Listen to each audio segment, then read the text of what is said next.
I'm Leonard Riggs, and this is my podcast.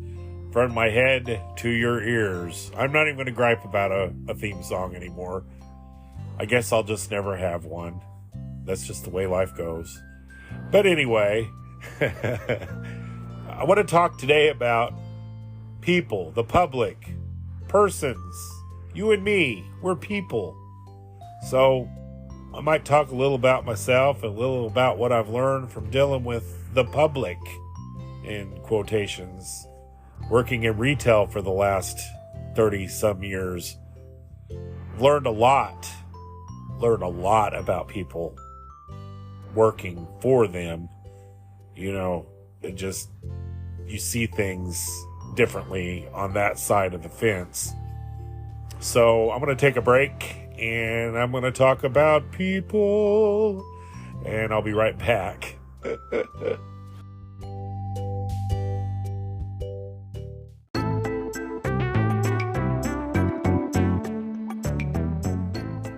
I'm back. Like I said, this is all about people. It's about you, it's about me, it's about everybody. For 33 years going on, I have worked at a retail establishment, convenience store / gas station, whatever. And I've learned a lot about people. Mostly I enjoy dealing with people. I'd say 95%. If I really thought about it, I think it's been mostly enjoyable. I have made so many friends over the last 30 odd years, it's not even funny. And I enjoy talking to people. I'm a good listener too. Sometimes I've just listened to people, especially when I work midnights. People would come in and be lonely and they just needed someone to talk to. And I'd think, I'll have to work a little harder to get done, but I can take a couple of minutes to listen to somebody. It's not going to kill anybody. Plus, I've been there where I wanted someone to talk to and didn't have anybody to talk to. So I understand that. I understand that feeling, and it's not very good. You tend to be like a bartender when you work the kind of store I work in. People tell you say, how's your day going? And 20 minutes later, they might be done, but that's okay. I don't mind that. I do the same thing to people, I think. Oftentimes I'll be talking, I think, and people are trying to get away from me. So I am aware of that, by the way. I am very aware that I can talk too much. That's why I do a podcast. It gives me somewhere to talk and not shut up for however many minutes. It's kind of nice.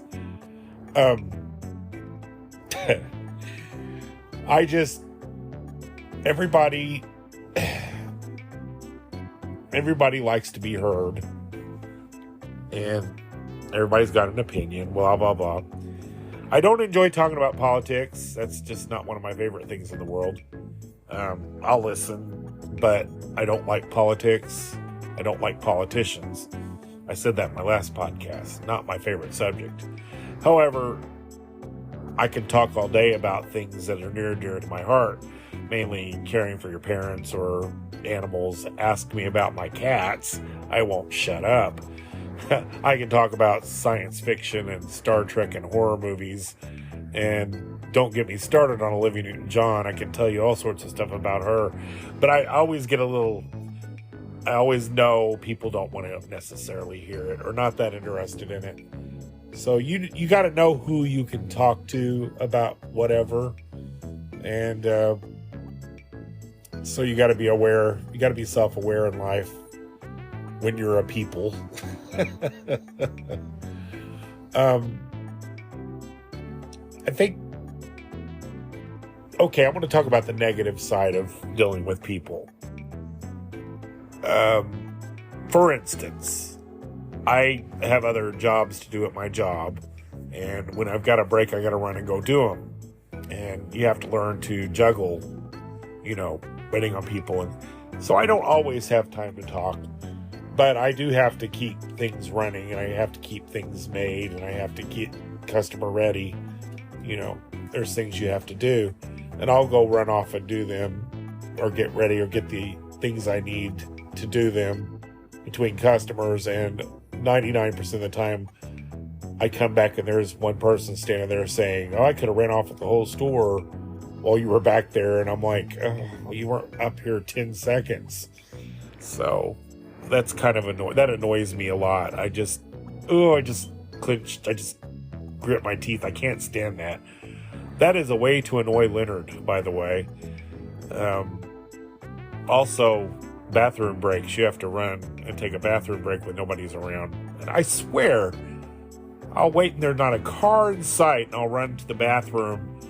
And I'm quick, So I get done and I come out. There could be a line of 5 people. And I thought, in the time I was in there, which is probably no more than 3 minutes, you had to pull into the store, get out, and come in.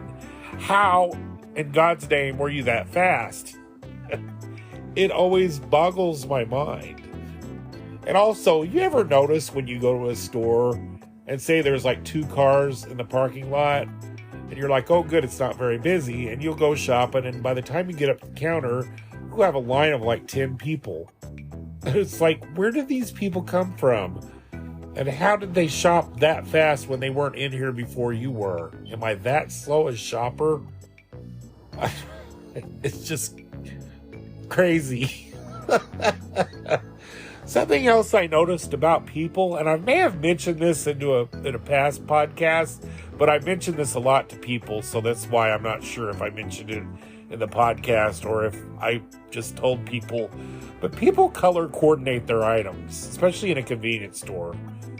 They'll come in, they'll get a green colored soda with a green colored candy bar wrapper with a green colored gum wrapper, and it's like, do you realize you just color coordinated your whole meal there? It's true. I'm not even joking. Pay attention. You might do that yourself and not realize it, but I think it's some sort of subliminal thing maybe they've done to us. I don't know. But I've noticed it over the last 30 years. That's kind of crazy. I think my favorite thing about my job is dealing with the people. I absolutely love happy, friendly customers. I like people that come out with their ID. They know you're going to have to card them, except for the people that have to argue with you every time you have to do it. I'm like, I'm just doing my job, but they have to argue. It's like, why? How is that? Why is that so hard to pull out an ID when you're buying alcohol? I don't care if you're 95. Well, I'm too old. It's not that. I just have to card everybody. Well, you carded me last time. I have to card you every time you buy something, because if they watch the video and they don't know you, they don't know that I've carded you 5,000 times. Oh, people. And that is also the subject of this podcast, right? See what I did there? So, anyway, that's some of the things that aggravate me about people. Impatience. And also, I take a lot of gruff from people. I mean, they act like you're up there for their criticism. If you have a problem with the service my store offers, that's one thing. But to come in and tell me I'm fat, and I've had people do that, don't you think I know I'm fat? Yes, I'm not the same skinny 23-year-old from 1990 that you saw. I'm very aware that I'm 3 times the man I used to be. I don't need you to tell me, and that just is kind of hurts your feelings a little bit. And that sounds funny coming from a 6'2.5", 9,000-pound man, but it is true. It doesn't exactly make my day. Why do you waste your time being a jerk? Don't do it. Even the most well-meaning people do that. Older people tend to say what they think. It's more apt for an older lady to tell me I'm fat, and you just have to chalk it up. Oh, that used to bother me so bad, especially when I was on a diet and I was trying to lose weight, and they'd still kind of tell you you're fat. Or that you're losing your hair, or that you're turning gray, or when are you going to retire? My absolute favorite line. When are you going to retire? I am 56 years old. I will retire at 62 if I can. If not, I will retire at 65. There, that's the answer. You may not think that I get asked that maybe just by you, but I get asked that at least 75,000 times a day, and it drives me kind of up a wall a little bit after a while, but I love you anyway. I still go back to the jerk that said what possibly could I have to talk about, which was the subject of one of my last podcasts. If you've listened, you know that. Oh Lord, I've really not got on here and said any of this stuff, but my coworkers hear it all the time. I'm learning to not hold back feelings or holding back and then letting loose on people that don't deserve it. I need to tell the people that aggravate me, they aggravated me. It's a self-learning thing. A life lesson you have to learn along the way. I've had to get on medicine dealing with the public in my life for the last 30 years. It's not just work that's caused it, but yeah, I have high anxiety. So I still, to this day, when I get a line, I still flop sweat. I don't like it. It makes me nervous. And God forbid you make a mistake and someone just acts like you're trying to cheat them. Give back the wrong change. It happens. I don't ever I never accuse someone of trying to steal. You get that look, that stank eye look, from people when you don't give them the right change, like you're trying to rip them off. I'm like, I'm not going to rip you off. I've been doing this for this many years. Do you think I've had this job this long because I was ripping people off? I'm sure they would have caught me by now. So just stop with that nonsense. Okay, there's the negative. I let that out. I feel much better. I probably maybe can go to the bathroom a little better. I don't know. But I'm going to take a break and I'm going to be a little more positive. I just had to vent for just a minute. I'll be right back.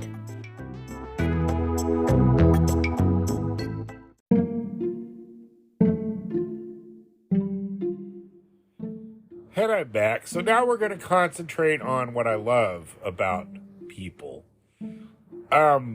First of all, I have never met such a generous and caring group of people than the people I've met over the years. Friends are wonderful.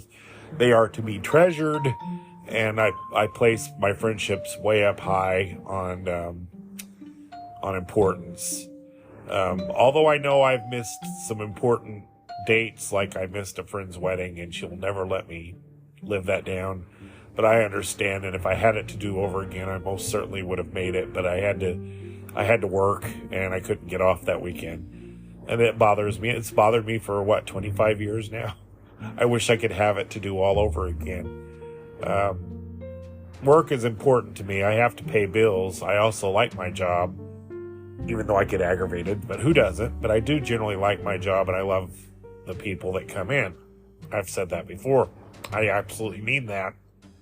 I have made so many wonderful friends over the last 30-some years at my job, and I had friends that I grew up with. I work in my hometown, which is a great thing sometimes and not a great thing at other times.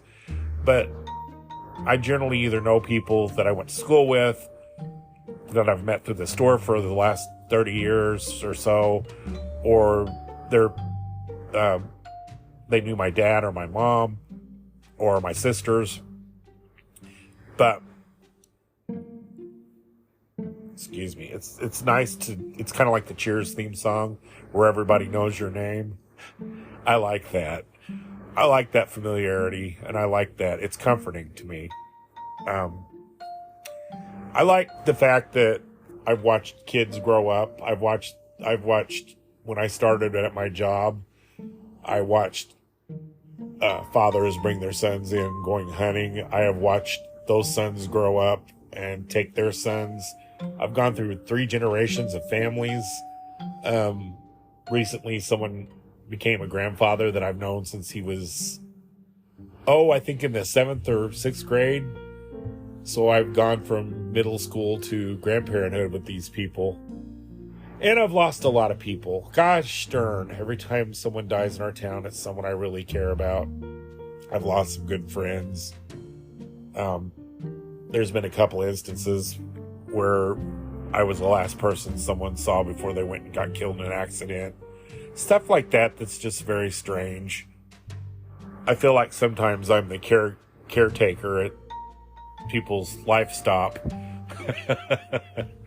It's where everybody stops on their way to somewhere, on the way to work, on the way to trips. It's kind of,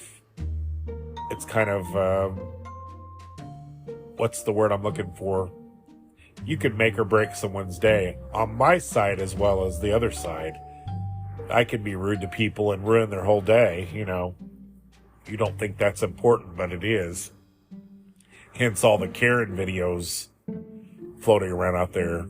Just to be an arse at a store or a retail establishment there's no reason for it. It's uncalled for.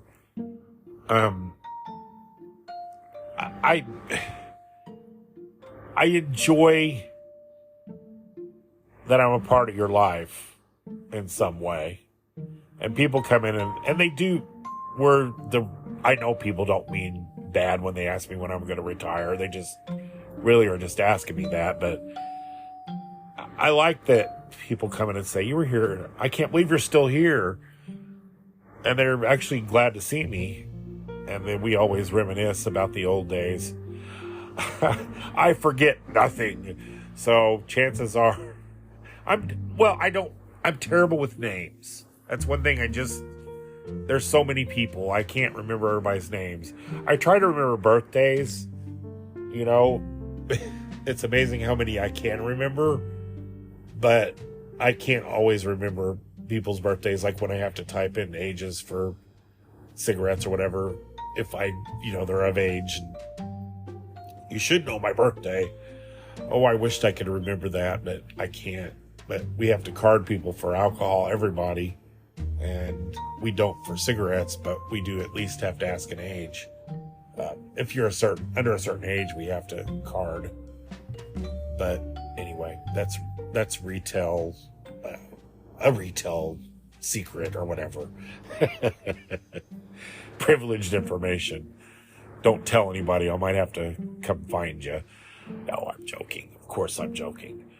But back to that gentleman who became a grandfather. That's great. I love that I've seen generations of people. I always used to enjoy hunting season when I worked midnight shifts.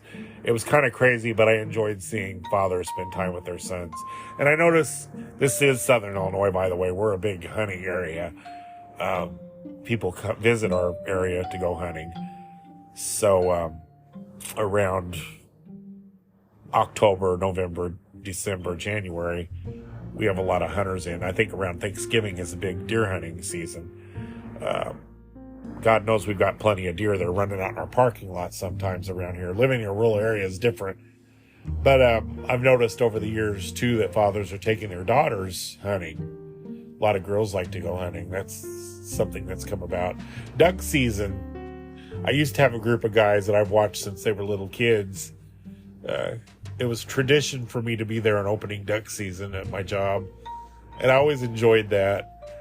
Honestly, I was always frantic trying to get prepared for the hunters because they do come pretty early in the morning and you want to get their coffee and stuff ready. But yeah, I kind of like that time of year. I'm a big fall person anyway. Fall, winter, spring, summer, not so much. I started my job in the summer and it's just a crazy few months.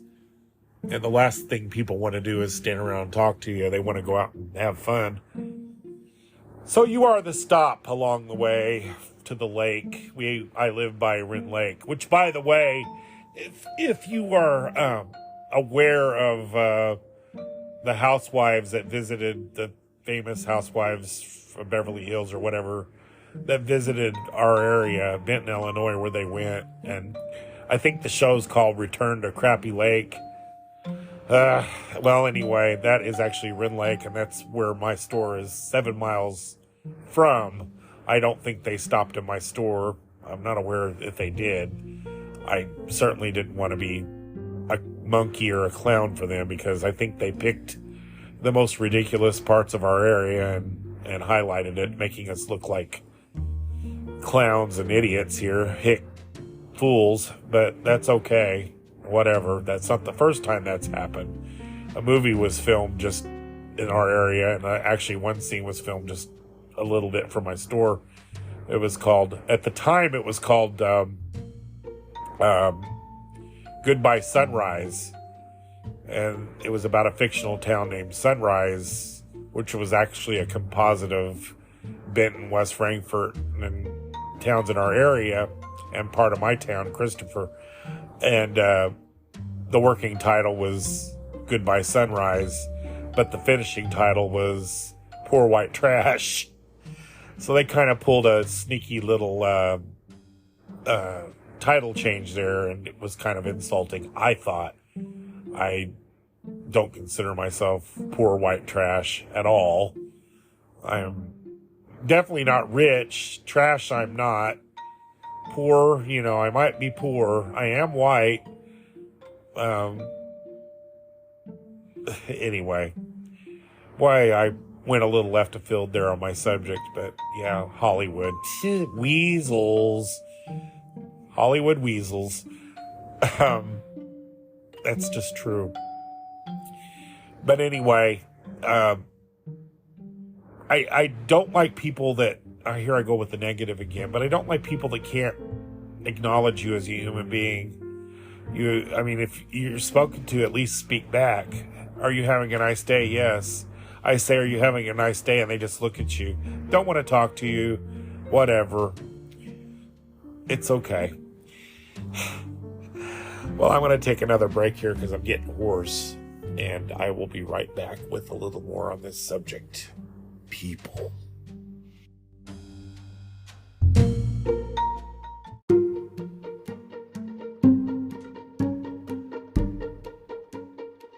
I'm back.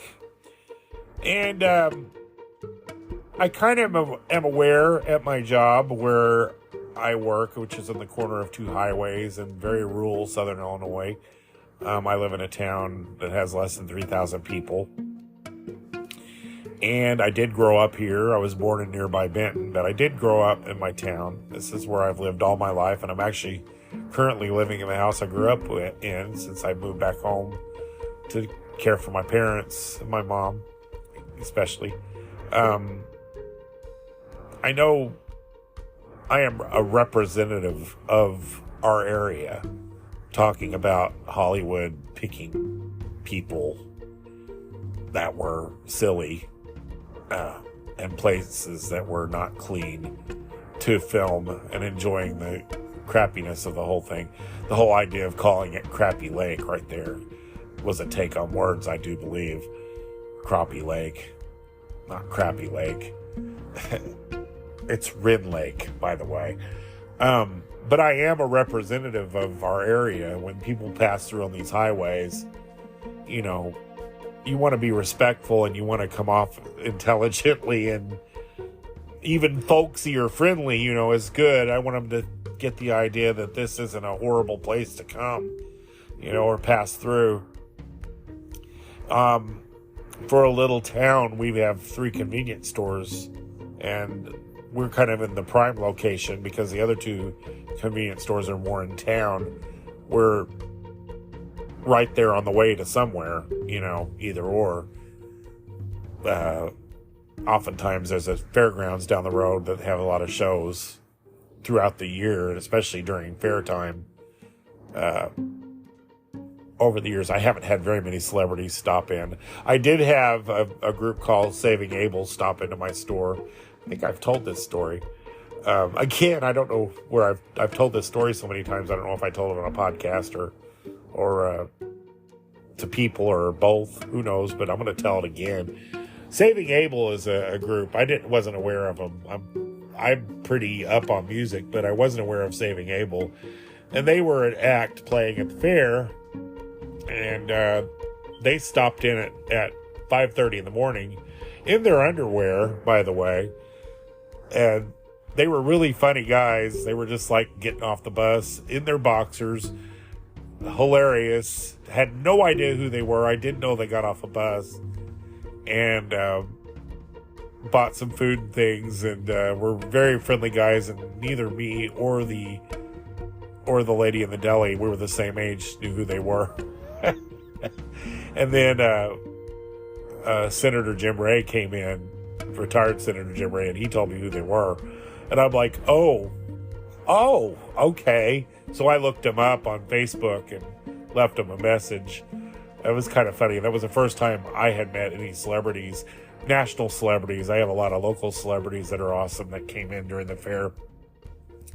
But that's one of my favorite stories, and the only time I met a nationally famous celebrity in my store. And I didn't even know who they were. So, but I hope we were, and the lady Penny and I were joking around with them and stuff, so I hope they thought it was a fun stop and we weren't stupid. Like I said, I'm very aware that I'm representative of my area when I stand at that counter.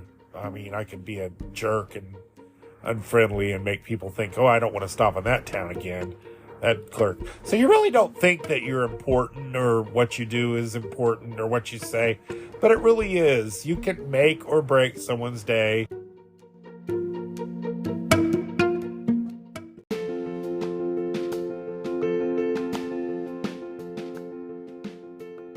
And I'm back, and I'm going to wrap it up. But I think the big way to deal with people is the golden rule.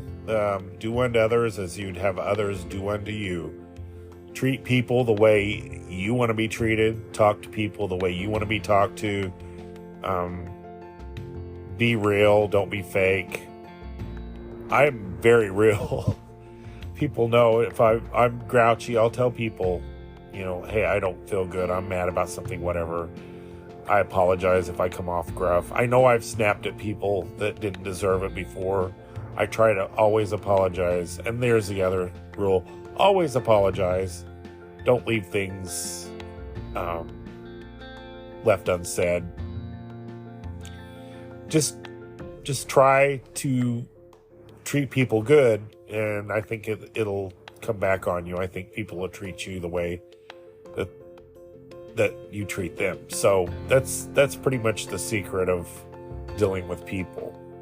And don't blame the whole world on your problems. Don't go into a place and say, hurry up, I'm late. Because maybe you should have not stopped if you were late. It's not the person making you late. You made yourself late. So use common sense there. That's another one of my pet peeves, by the way, when people are running late and they stop and they rush you through because they're running late. You shouldn't have stopped in the first place. But anyway, this is kind of a shorter podcast, I think, but I just wanted to talk about people in a good way. And it is what I enjoy most about my job. It always will be. And I appreciate each and every one of you listening to my podcast and the people that shop at my store. My friends, my relatives, I love you all. And I'm going to wrap it up. And I will be back with another podcast soon. And thank you for listening. I am Leonard Riggs, and this is From My Head to Your Ears. Thank you.